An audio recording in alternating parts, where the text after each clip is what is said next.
ఈరోజు మనం wild life protection act 1972లో సెక్షన్ 8 గురించి మాట్లాడబోతున్నాం. ఈ సెక్షన్ ఏం చెప్తుందంటే స్టేట్ వైల్డ్ లైఫ్ బోర్డు యొక్క బాధ్యతలు ఏంటి అనే దాని గురించి డిస్కస్ చేస్తుంది. ఈ బోర్డు ఎక్స్పర్ట్ అడ్వైజరీ కమిటీగా పనిచేస్తూ స్టేట్ గవర్నమెంట్కి కావాల్సినటువంటి సలహాలను ఇస్తుంది. ఏ ఏరియాస్ని ప్రొటెక్టెడ్ ఏరియాస్గా డిక్లేర్ చేయాలి, వాటిని ఎలా మేనేజ్ చేయాలి అనే దాని గురించి కూడా స్టేట్ గవర్నమెంట్తో ఈ స్టేట్ వైల్డ్ లైఫ్ బోర్డు అనేది చర్చలు జరుపుతూ ఉంటుంది. వైల్డ్ లైఫ్కు సంబంధించినటువంటి సురక్షితమైన ప్రదేశాలని గుర్తించి వాటిని సంరక్షించడంలో కూడా సహాయపడుతుంది. అడవి జంతువులు మరియు ప్రత్యేక మొక్కల్ని ఎలా కాపాడాలి, వాటి కోసం ఎలాంటి పాలసీలు తీసుకురావాలి అనే దాని గురించి కూడా స్టేట్ గవర్నమెంట్ని డైరెక్ట్ చేస్తుంది. స్టేట్ గవర్నమెంట్ అనేది ఈ యాక్ట్లో ఉన్నటువంటి షెడ్యూల్స్లో ఏదైనా చేంజెస్ చేయాలనుకున్నప్పుడు స్టేట్ వైల్డ్ లైఫ్ బోర్డుని సంప్రదించాలి.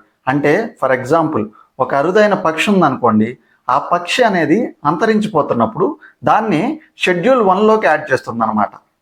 షెడ్యూల్ 1 అంటే అత్యధిక రక్షణ ఉన్నటువంటి జాబితా అన్నమాట. స్టేట్ వైల్డ్ లైఫ్ బోర్డు యొక్క ప్రధానమైన బాధ్యత ఏంటంటే వైల్డ్ లైఫ్ను ప్రొటెక్ట్ చేస్తూ అడవుల్లో నివసించేటటువంటి ఆదివాసులు మరియు ప్రజల యొక్క జీవనోపాధికి ఎటువంటి భంగం కలగకుండా చూసుకోవడం.